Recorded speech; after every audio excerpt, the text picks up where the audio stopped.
The fastest and easiest way of laying out a short common rafter is by using a carpenter's framing square and the step-off method. In the step-off method, the framing square is set up with either stair gauges or a fence set to any convenient multiple of the rise and run of the roof slope. Then, the run of the rafter is measured horizontally from ridge to building line.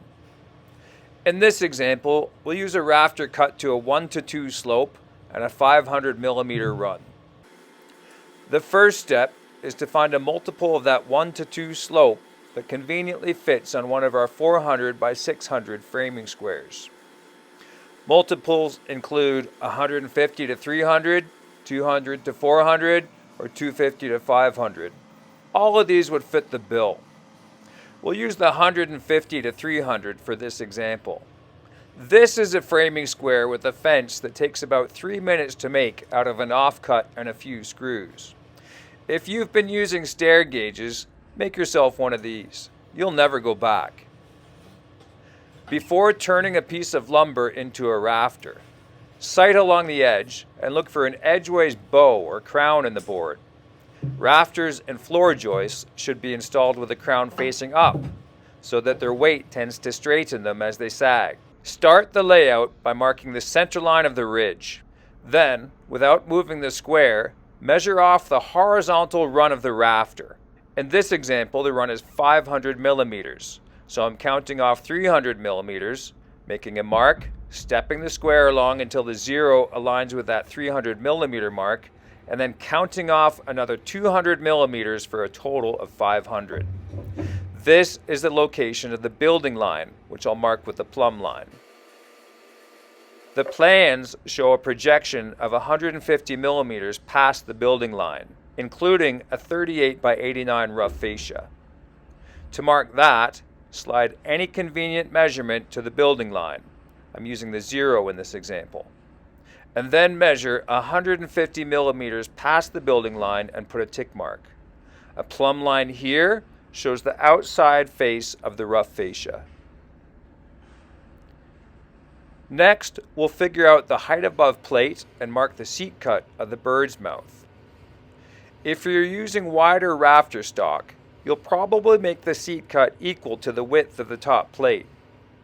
On this narrow rafter, we'll measure the height of the building line, divide by 3, and mark 1/3 of the total for the height of the seat cut. Round that down if you'll be extending the bird's mouth notch over the sheathing. Now we'll make the adjustment at the ridge. The 19 millimeter adjustment for half the thickness of the ridge needs to be measured horizontally, not along the slope of the rafter. To do that, slide your framing square fence along until any convenient measurement on the run of the square aligns with the center line. Measure 19 millimeters, put a tick mark, and then mark the plumb cut line for your ridge. Now let's do the adjustment for the sheathing. On these plans, the sheathing is 12 millimeters thick, and that's going to be on the outside of the building line. Slide the square along so that any convenient measurement aligns with the building line. Measure over 12 millimeters along the horizontal and put a tick mark. Put your pencil on the tick mark, slide your square down to it, strike your line. And that's the plumb cut line of your bird's mouth. Finally, we'll do the adjustment for the rough fascia. For this rafter, we need to deduct the 38 millimeter thickness of the rough fascia from the 150 millimeter projection of the rafter tail. With the framing square, measure back 38 millimeters along the horizontal and make a tick mark. Remember, never measure these adjustments along the slope of the rafter. Always measure perpendicular to your plumb lines. Strike a plumb line through your tick mark and you have the plumb cut line of your rafter tail. There's your layout, all done.